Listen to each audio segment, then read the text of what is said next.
अब मैं ये शंख बजाऊंगा और कृष्ण मामाजी को जगा दूंगा।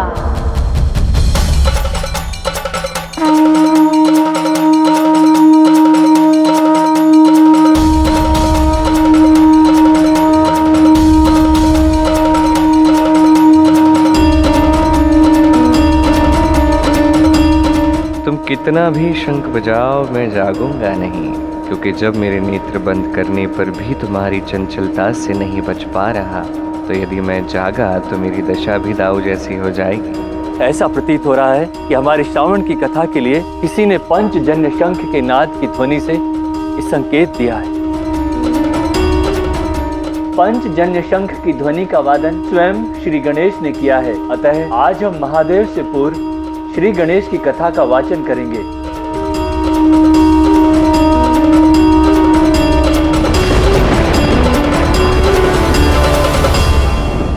लगता है मामाश्री को जगा पाना संभव नहीं है। ये शंख लौटा देता हूँ।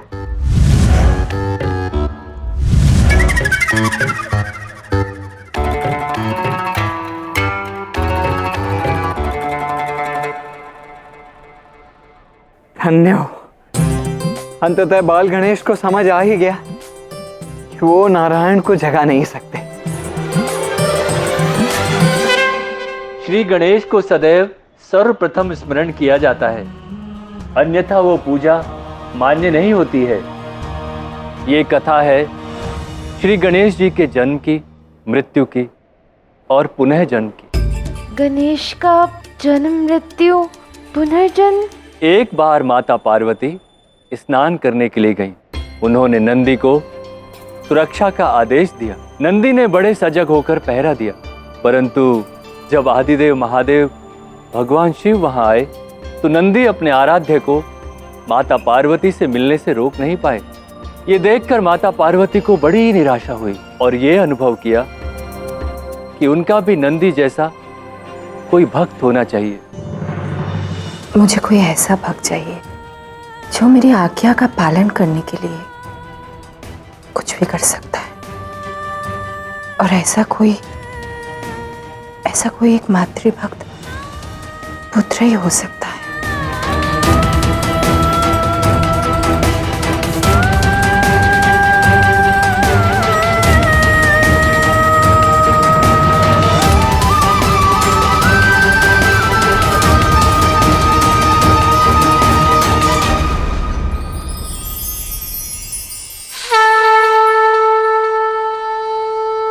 पार्वती ने जब कल्पना कर ली तो शुभता के देवता को तो प्रकट होना ही था।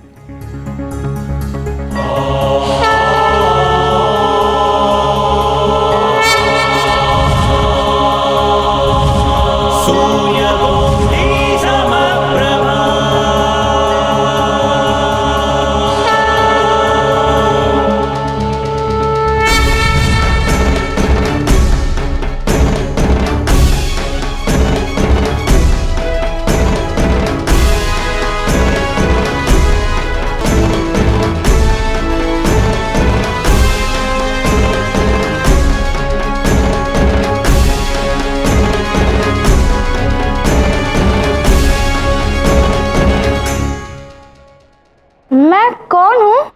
तुम मेरे पुत्र हो। मेरा नाम क्या है? तुम मेरी शक्ति, मेरे शरीर और मेरे प्रेम से बने हो, इसलिए तुम्हारी ऊर्जा से संसार को लाभ, प्रसन्नता और शुभता प्राप्त होगी। तुम देवताओं के विशेष नायक के रूप में जाने जाओगे, इसलिए तुम्हारा नाम विनायक होगा। इतना सुंदर नाम देने के लिए धन्यवाद माँ। माँ, माँ।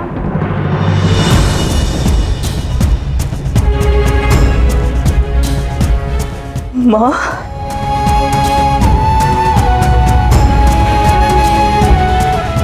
ये संबोधन सुनने की इच्छा मुझे कब से थी।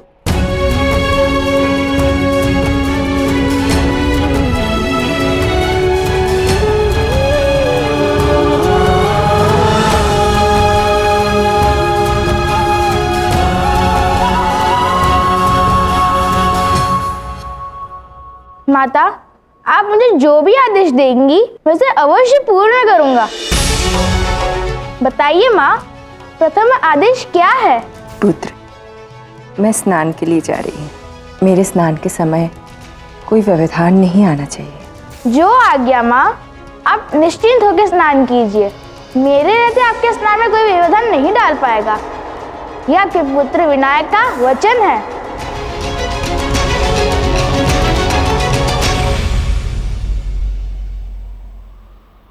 देवी पार्वती का विचार उचित था। एक पुत्र से आज्ञाकारी भला कौन हो सकता है? जो प्रेम कसौटी पर खरा नहीं उतरता उसे ये संसार मान्यता नहीं देता। वैसे ही एक परीक्षा श्री गणेश को भी देनी थी। आदिदेव महादेव भगवान शिव को पार्वती से भेंट करना आवश्यक था। उन्होंने नंदी और गणप्रेत को माँ पार्वती को बुलाने के लिए भेजा। तुम कौन हो बालक? मैं विनायक हूँ। मेरी माता ने इस द्वार पर पहरा देने की आज्ञा दी है मुझे। किंतु स्वयं महादेव ने माता पार्वती को बुलाया है और वही संदेश देने हम आए हैं। चाहे कोई भी बुलाए, मैं आपको माता से मिलने नहीं दूंगा। अगर आप मेरी बात नहीं सुनेंगे तो उचित नहीं होगा। आइए, दो दो हाथ हो जाए।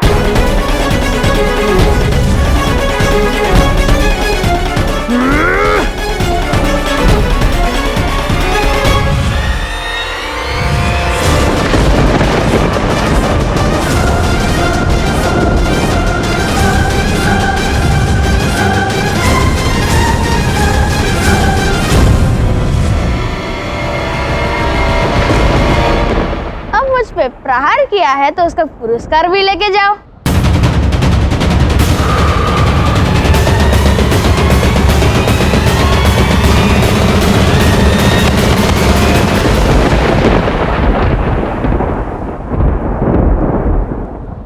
कैलाश की धरा मेरे नंदी और गणप्रेतों को भयभीत करने वाले को मैं क्षमा नहीं करूंगा।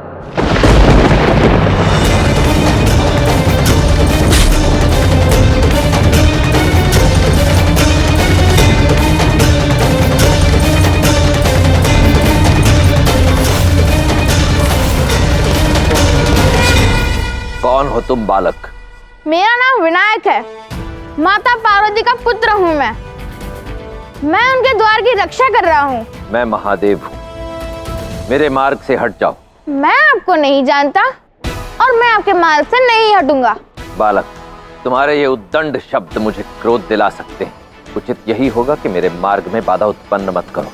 तो मैं भी आपको सचेत करता हूँ, आप चले जाइए यहाँ से। सुनो बालक, मेरे पास 3 तर्क हैं। ये सिद्ध करने के लिए कि तुम्हें मेरा मार्ग अवरुद्ध करने का कोई अधिकार नहीं है। प्रथम, तुम्हें ज्ञात होना चाहिए कि मैं पार्वती का पति हूं और धर्म यही कहता है कि पति और पत्नी के मध्य किसी अन्य को आने का अधिकार नहीं है। यदि तुम देवी पार्वती के पुत्र हो तो इस नाते तुम मेरे पुत्र हुए और एक पुत्र को अपने पिता के आदेश का पालन करना ही चाहिए। और तीसरा तर्क, मैं कैलाश स्वामी हूं। यहां के प्रत्येक प्राणी को मेरी आज्ञा का पालन करना ही होता है, यही यहां का नियम है। इसलिए अब अंतिम बार कहता हूं कि मेरे मार्ग में बाधा उत्पन्न मत करो। हो गया? आपने अपने तर्क तो मुझे दे दिए, अब आपको मेरे तर्क सुनने होंगे। पहला, आप माता के पति हैं और यदि माता आपसे भेंट करने की इच्छा रखती तो अवश्य आपके बारे में मुझे विशेष आज्ञा देती। दूसरी बात, एक पुत्र अपनी माता को दिए गए वचन का पालन करने के लिए अपने पिता की आज्ञा भी कर सकता है। और तीसरी बात, यदि आप कैलाशपति है तो मैं आप ही की तो प्रजा हूँ, किंतु सर्वप्रथम मैं अपनी माता का पुत्र हूँ। माता की आज्ञा का पालन करना मेरा प्रथम धर्म है। तुम एक काम करो, जाओ और जाकर अपनी माता से ही मेरे विषय में बात करो। मैं तुम्हें विश्वास दिलाता हूँ कि उन्हें मेरे प्रवेश पर कोई आपत्ति नहीं होगी। नहीं, मेरी माता से कोई भूल हो ही नहीं सकती। अगर यदि मैं उनसे पूछने जाऊं तो ये भी एक व्यवधान होगा और ऐसा मैं नहीं चाहता। तो मैं आपसे निवेदन करता हूँ कि आप बाहर प्रतीक्षा करें। बालक, इतना दुस्साहस उचित नहीं।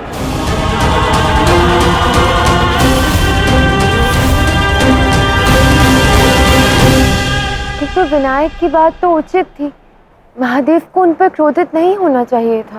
महादेव अपने स्थान पर उचित कह रहे थे, किंतु विनायक भी माँ का वचन निभा रहे थे और महादेव अपने धर्म पर टिके थे। किंतु इस विवाद का परिणाम क्या हुआ? इसके पश्चात एक अत्यंत भयंकर घटना घटी। हे विनायक, अभी तुम बालक हो, आप दोनों को मध्यम मार्ग ढूंढना होगा। विनायक, अपनी माता के पास जाओ और उनसे आज्ञा लो। अब आप कौन हैं? तो क्या तुम नारायण को भी नहीं जानते? रुकिए महादेव, मेरा एक प्रश्न है आपसे। मुझे ये बताइए, क्या आपकी माता है और आपकी माता है क्या? विनायक, आप त्रिदेवों को नहीं जानते। ये सृष्टि के संरक्षक हैं। ये तो बहुत अच्छी बात है, किंतु ये सब अपनी माता से अनभिज्ञ है, क्योंकि आपकी माता ही नहीं है। जब तक मैं जीवित हूँ, आप में से कोई भी भीतर नहीं जा सकते। एक पुत्र और माता का प्रेम आप सबको समझ नहीं आएगा। विनायक, तुम यदि पार्वती के पुत्र हो तो मेरे भी पुत्र ही हुए। इस कारण तुम पर मेरा भी अधिकार है। तुम्हें मेरे आदेश का पालन करना ही होगा, अन्यथा मैं तुम्हें दंडित करूंगा। अभी मैं आपको पिता नहीं मानता। मेरी जन्मदात्री ही मेरी सर्वस्व है। महादेव, बाल हटकर बैठा है विनायक। इस समय अपने पुत्र से विवाद करना उचित नहीं। मैं अपना अपमान सह भी लेता, परंतु इस हठी उद्दंड बालक को इसकी त्रुटियों का दंड देना अत्यावश्यक है। इस हठी उद्दंड बालक ने मेरे गण प्रेतों को अनावश्यक रूप से प्रताड़ित किया। इतना ही नहीं, मेरे नेत्रों के समक्ष स्वयं मेरे आराध्य नारायण का अपमान किया। ये अपनी माता से अत्यधिक प्रेम करता है, उनकी आज्ञा का पालन करना चाहता है, परंतु ऐसा करते हुए इसे किसी अन्य का अनादर करने का अधिकार प्राप्त नहीं हो जाता। बालक, तुम अपनी माता से अत्यधिक प्रेम करते हो ना, उनके लिए अपने प्राण देने को आतुर होना, परंतु सुनो ऐ हठी उद्दंड बालक, प्रेम केवल बातों से नहीं होता। परीक्षा की घड़ी आ गई है तुम्हारे प्रेम की।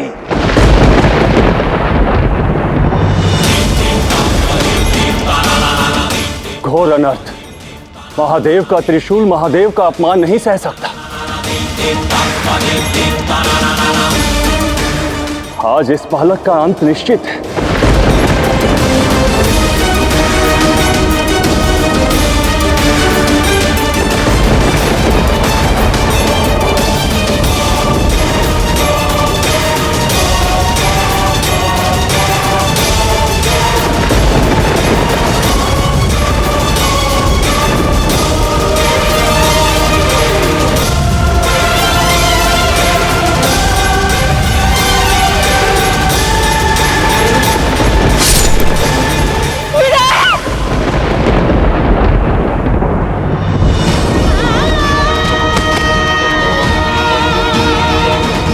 क्या सबकी रक्षा करने वाले महादेव ने अपने पुत्र के ही प्राण ले लिए? ये आवश्यक था देवी राधा। अपने पुत्र को मारना क्यों आवश्यक था? आगे की कथा में आपको भी ज्ञात होगा देवी राधा। मेरे पुत्र,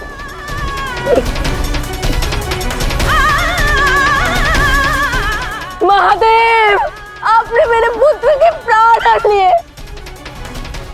नारायण, आपने ये पाप होते देने का, और सभी देवता, आप सब लोग देखते रहे। किसी ने महादेव को रोका तक नहीं। आप सब मेरे पुत्र के हत्या के समान रूप से भागीदार है। मेरा विश्वास करो गौरी, बालक विनायक की हत्या करने के अतिरिक्त मेरे पास और कोई मार्ग शेष नहीं था। मैं विवश हो गया था। महादेव, यदि आप विनाशक है तो मैं शक्ति हूँ और शक्ति के पुत्र की हत्या का दंड आपको अवश्य मिलेगा, आपको भुगतना पड़ेगा। यदि आपको ऐसा लगता है कि मेरा पुत्र संसार में जीवित रहने योग्य ही नहीं है, तो मैं भी अपने पुत्र के वियोग में इस संसार में नहीं रहना चाहती हूँ। यदि विनायक अपनी माता के प्रेम के लिए अपना प्राण दे सकता है, तो एक माता भी प्राण दे सकती है अपने बालक के लिए। नहीं, नहीं पार्वती, ऐसा मत कहो।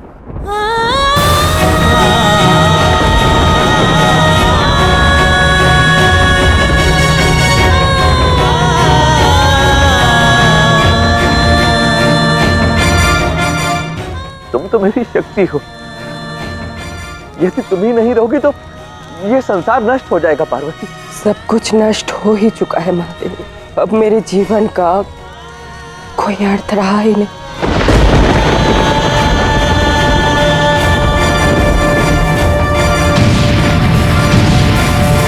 बहन पार्वती, रुक जा, अपने प्राण मत दो। तुम जैसा कहोगी वैसा ही होगा। कहो, क्या चाहती हो तुम? अपने पुत्र के लिए विलाप करती हुई माँ को अपने पुत्र के सिवा और कुछ नहीं चाहिए। मेरे पुत्र को पुनर्जीवित कर दीजिए। पार्वती के लिए विनायक को लौटाना ही होगा महादेव। परंतु ये कैसे संभव है नारायण? एक नियम पुनर्जन्म का भी। यदि मृत्यु को टाला नहीं जा सकता तो पुनर्जन्म का भी विधान है। अब इसी क्षण विनायक को एक नया जीवन मिलेगा। परंतु त्रिशूल की ज्वाला से बालक विनायक का शीश पूर्णतः भस्म हो चुका है। यदि हमें इसे जीवित करना है तो एक शीश की आवश्यकता होगी। तो यथाशीघ्र हमें विनायक के लिए मुख ढूंढना होगा। नंदी, गणप्रेत, आप सभी इस कार्य में लग जाइए। जिस भी जीव का मस्तक पहले मिले वो लेकर आओ।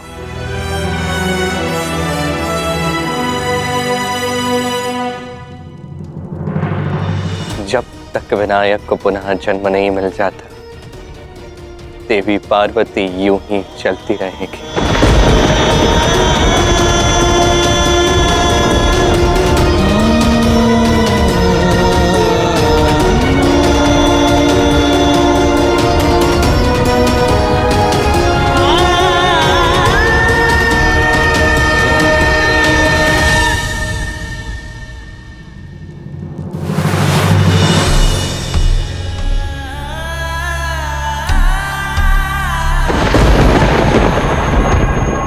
प्रभु, हमें एक गज का मस्तक ही मिला। महादेव, वैसे भी हाथी शक्ति, प्रेम, बुद्धि, सौभाग्य और पराक्रम का प्रतीक है। मुझे लगता है कि हमें बिना कोई क्षण व्यर्थ किए इसी क्षण विनायक को जीवित करना चाहिए।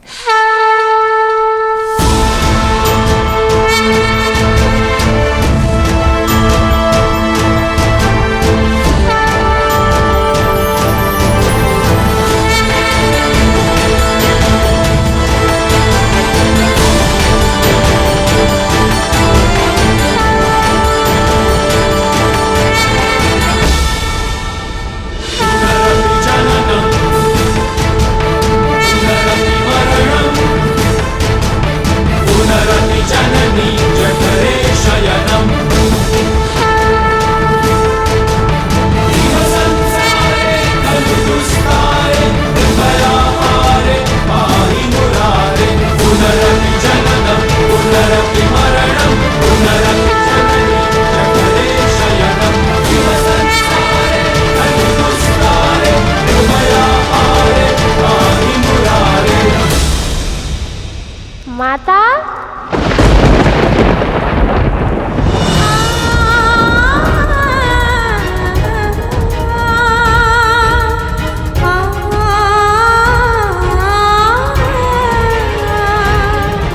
बनाया था।